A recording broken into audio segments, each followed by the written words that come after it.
Really beneficial. You don't get this time when the year comes. When you're getting ready for a game week, you might get a 45-minute offensive and defensive meeting to put the game plan in on a Tuesday. A 45-minute meeting on Wednesday. So to have a lot of time is really vital. And we've tried to keep it fresh. There's times where we'll let them go early. There's times where the coaches need some time to game plan. We've had speakers come in.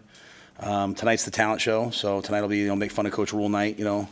I've told them that'll directly affect how tonight goes. Will directly affect the schedule on Sunday. So we'll see how tame they are. But I think it's been great. It's what we need.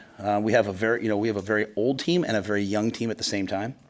When I'm up there talking to the team, sometimes it's like I'm talking to two different teams. I'm talking to these guys down here, and I'm like, right, Giff, right, Deshaun, okay, no, all right, guys, now listen in the back. So it's really two teams, and which is fun. So it's been a good time. Along those lines, is there anything in this setting you would say you like in particular in terms of intangibles for this team? This team? I think this team has all the intangibles. Well, at least certainly the veterans guys do. The veteran guys respect the process, and they respect the day-to-day work.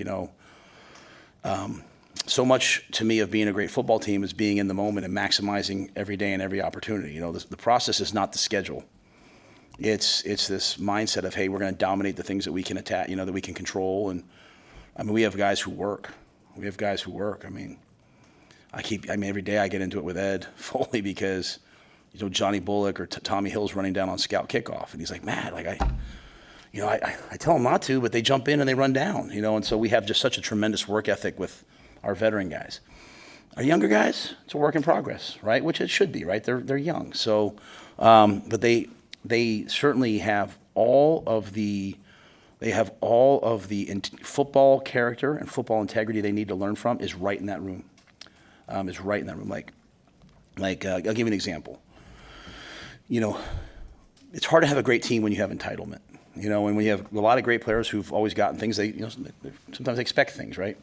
So you have a kid like Brian Buschini who's is going to be a 3-year starter here. Would that be correct? 3-year starter. He's, I think, an excellent punter. And you got Nayor in 18. You got Prince Will in 18. You got Buschini in 18. And so say to Nayor, hey, you're the last guy here. What number do you want? And Nayor's like, Coach. He tells Garrett, Coach, I'll wear 99 if you guys need me to. Now I love these numbers, but I'll wear 99. I come out yesterday. He's in 18. Prince Will's in 18. I look over. Brian's in 13. Brian's like, I'll whatever the team needs. So that might seem like a little thing, but it's not to me.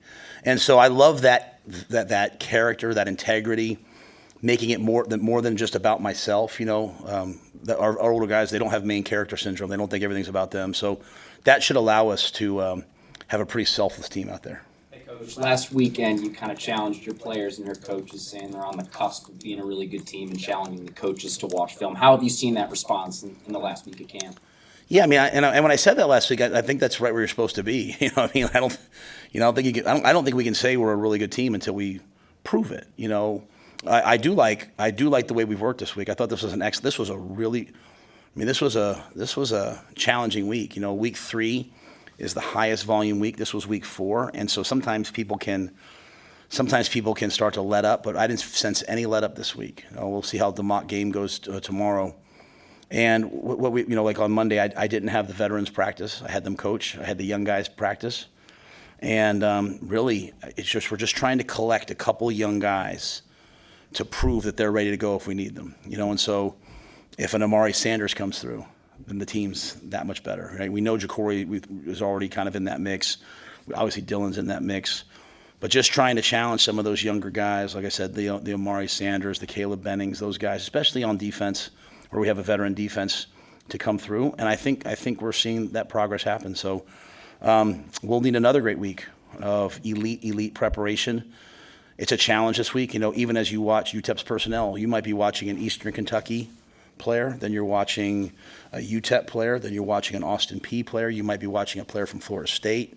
As you prepare personnel-wise, and then as you're watching football, you're watching Austin P film, you're trying to extrapolate it back to the players they have. So there's a lot of work to be done, and that's the maturity. But I walked up to MJ Sherman today and said, what do you think? And he knew everything. He said, hey, I know Wright's going from the left side at Austin Peay. He's going to play the right side there. I mean, he's studied it, and they have good players, and you need to study them and study what they're doing. So I think we're heading in that direction. When did Dylan Raiola convince you that he was ready to be the starter game one, and why did he win the job? I felt all along like Dylan could be the starter game one. The problem was I also felt like so could Heinrich. I also felt like so could Danny. And Danny had a really, really, really strong week and a really strong scrimmage too. Why did he win the job? Why did Dylan win the job? I think Dylan puts all the pieces in play, and that doesn't mean the other guys don't. But I think Dylan has elite arm strength. He understands all the run game checks. He understands the entire RPO game. He understands the situational football. And I think he's really cleaned up his footwork in the pocket, which was one of the big things. I know sometimes people want us to name a starter because it's the most convenient thing, but at the end of the day, I mean, we want to be a program where you earn things. And so while you might be ahead of people, until you show me you can do this, you're not the starter. And that challenges people to go do this. And so I think one of the biggest things for Dylan has been, and it's really a lot about young quarterbacks now, is Dylan can drop back and throw it behind his back and probably hit you. He can throw it underhanded. But we don't want to do that unless we have to. And so often now these guys are they're going out and to be evaluated at whatever thing, and they're making all these off-platform throws. But I showed Dylan about 60 reps of Tom Brady, and he's on platform. And so Dylan's worked so hard at his pocket presence, and once he to me cleared that hurdle, I saw how close the other guys were coming, and I feel like he's the starter. But Danny's going to keep working, and Heinrich's going to keep working, and and really honestly, I'll tell you what, if Jalen goes in the game, I feel like Jalen can move the team. So we have 4 guys I feel really confident in to lead the team. Is there a role that Heinrich Haarberg can play as a backup quarterback that involves more than just signaling plays? Yeah, I think that remains to be seen. I probably don't want to give too much out to everybody, but I mean, I think in fairness to Heinrich, I just have so much respect for him as a competitor. That he can go out and do anything. I mean, look at Coach Frost, right? Coach Frost was one of the great quarterbacks in college football history, and then goes on and plays safety in the National Football League. And that Heinrich reminds me so much of that. Like, Heinrich to me could be a great safety. He'd probably be a great linebacker. He'd be a great tailback, wide out tight end. And so we have the opportunity to use him, when needed.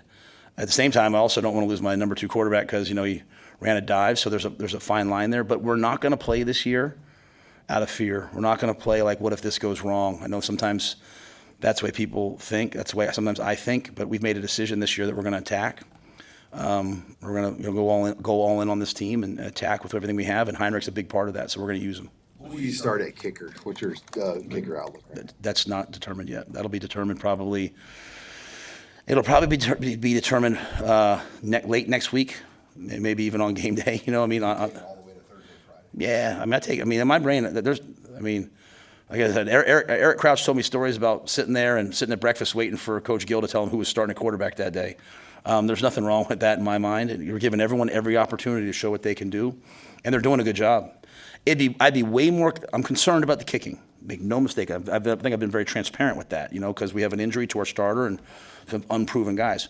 But I'd be way more concerned if we weren't making kicks in practice, if that makes sense. So we are making kicks. Just who's the guy that's going to go out and kick?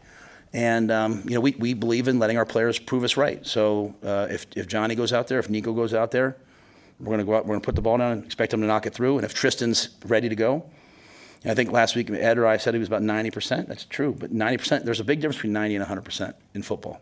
You got to be 100%, at that position to really open up and let it rip in Memorial Stadium with those winds that can sometimes show up. So if Tristan's ready and he's the best as of next week, then great. And if not, John has done a great job. So has Nico. So, but that's a story, and that's not gamesmanship. There's nothing I gain from.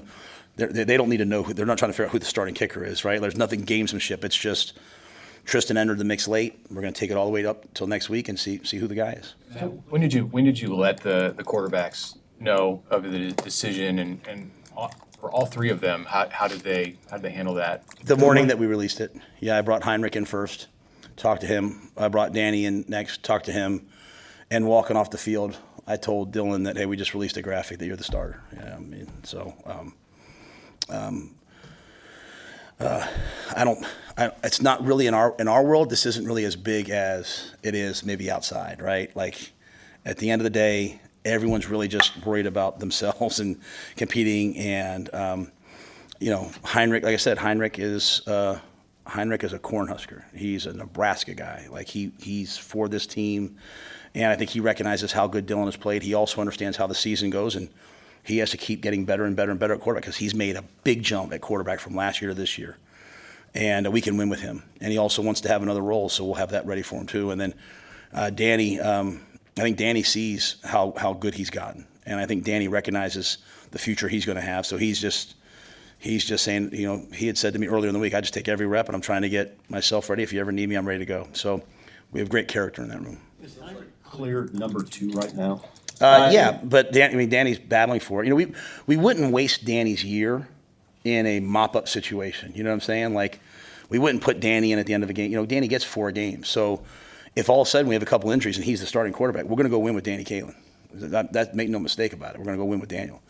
But we're not going to put him in to hand the ball off for no reason, right, and burn a game. So he's preparing. He brings a lot to the table in terms of throwing the ball. Obviously, Heinrich's a dual threat guy, so Daniel still gets reps with the twos out there. They kind of, they both get reps. But if we went in the game tomorrow, next Saturday, if something were to happen, Heinrich could go in the game. The freshman crew from Miami has all seemed to do pretty well. What's sort of stood out, I guess, the traits about those guys to put them in an opportunity to help you this year? Yeah, I love players from the state of Florida. And I love players from 305, because to me, like they play football. The ones I've had and the ones that are here, they play football like they're out playing Pop Warner football. Like they just love it, right? Like I literally have to yell at Ja'Cory every day and walk through to slow down. Like he has like one speed and one speed only. A lot of other players I have to say, hey, pick it up, go faster. But there's one speed for Ja'Cory Barney. And I think you get the same thing from a lot of the other guys too. So, they love to play, they love to compete. The guys we have, they're not entitled, they're very humble, they're grateful, and they just work. I mean, they work. Amari works. V9 works. He tries to get better and better and better. And so, I think when you work like that, obviously they're freshmen. The first game will probably be, but like the game's not too big for them because. And they've played. They've been playing in big games since they were this big. And if you know what youth football is like down in that area, it's elite. But they're just great competitors from great families, and we're blessed to have them all. Hey, Coach, you got Fan Day tomorrow. What's that day mean to you, and any weird things you've signed in the past? Oof.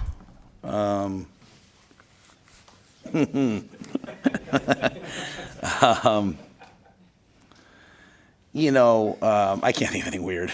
I can, but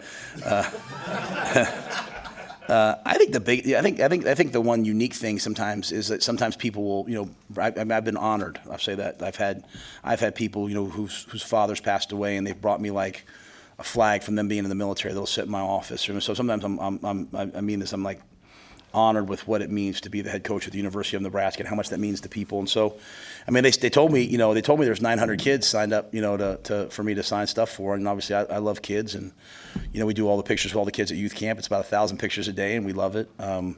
We want those kids growing up to be Huskers. And so Fan Day is great. It's great for our players to recognize all the people that are there for them. It's a big day tomorrow, it's a mock game for us. It's the Boneyard Bash. All the students come out, the freshmen. For me, it takes on a special meaning in that, my son is a freshman here now. Moved in the dorm the other day. Like I can see the anticipation for that. So Fan Day, Boneyard Bash. I think it's a really special day for us to reconnect with everyone kind of at the end of camp. It's great that we have a chance to share Fan Day with the volleyball team. I have so much respect for them. I have 2 girls in my house that live and die with what those guys do. And so, it's really our last practice. It's our mock game before we get into game week. And college football starts tomorrow, right? So, Florida State plays in the morning, end with SMU at night. There's going to be a lot of great things tomorrow. So, it should be a great day. You want to go to Ireland for a game and play there like Nebraska did before? Yeah, I would love to go overseas. When I was at Baylor, I kept trying to get us to have a game in Mexico. I kept saying like, hey, let's play a game down there. I like neutral site games.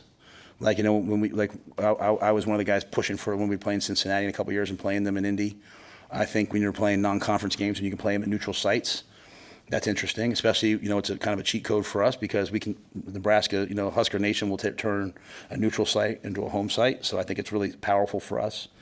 But I'd love to have the opportunity to take our guys overseas and experience that. And I think we'd make it fun as long as we have a bye the next week. But yeah, I would be into that. I think when I got here, there was sort of we were kind of putting up, when I walked in, there was a lot of things. I got asked about the alternate uniforms. It was kind of like, hey, we're moving away from alternate uniforms. Hey, we're moving away from overseas trips. There were a lot of things that were kind of being directed.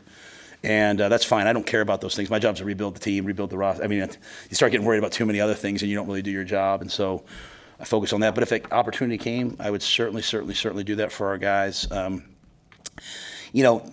Trev flew me and Julie out here to see Nebraska, and then we went home, and Julie and I were like, hey, no momentum. Let's go make a decision. And we went to Ireland just to get away, just her and I, and we got off the plane, and there was this 200-foot Husker helmet, and I was like, it's a sign from God. All right, let's go to Nebraska. So, but I do think I think with a brand like ours, we when we go different places, right? Like people, it attracts people to us. If I go out anywhere in the country, outside the country, even people, I'm going to see someone that's going to say "Go Big Red" to me. So I would love it if we had that chance someday, but it's not in the cards anytime soon. Sure. As you shift to game week, just taking a step back and looking at camp as a whole, is there one or two things that you're most pleased with the way things went, like how this camp went? Yeah, there was never a practice that I was disappointed in. The young guy practice this week, I could maybe say that for some guys, but I watched the tape, there were other guys. But there was never a practice where I was like, man, we just don't get it. It's actually quite the opposite. We did 9-on-7 on Tuesday, and on Wednesday I came out and there was no 9-on-7 in it. And as I walked out, I looked at Donnie. He's like, "Did you watch the 9-on-7?" I was like, "Yeah." I said, "I haven't seen it. I haven't seen us play like that in a while." Now all that's just words if we don't play that way next Saturday. Let me say that, and I'm the first person that's like that. Practice doesn't mean you're going to win a game. Practice just gives you an opportunity to compete to win the game, and so you have to play well on game day. But there's just never been like a lull in terms of that. And then we've had very few distractions. We've had very few issues. We've had a couple, which you're going to have on a team, but we've had very few distractions. And for by and large, other than Teddy's injury and Roger's injury, we've come out of things pretty healthy. Anyone else? Why did that 9-7 make a big impression? 9. Why did the 9-on-7 make a big impression? We were just so physical. It was good on good. We call it, black on black, and it was just it was physical at a level that in week 4 of training camp, sometimes guys aren't willing to go to anymore because they start saying, hey, the game's 14 days out, and I mean, really the last scrimmage and then that Tuesday. I mean, there was a play last week where Micah and Ben were just pushing someone and laying out to push them, and Nash got knocked down, and he spun up and he got up off the ground, and he laid out on top of somebody. It's just the way we want to play football. When we play next Saturday, people won't. I mean, I want to win the game. Don't get me wrong. I want to be happy in the locker room, but contentment will come from the film and the way we play. It will not come from the scoreboard. And so, there's a way that we want to play. And I just loved the way 9-on-7 looked on Tuesday, and I loved the way some of the scrimmage reps looked. And so, hopefully, we carry it over next week. All right, thanks, guys. Thank you.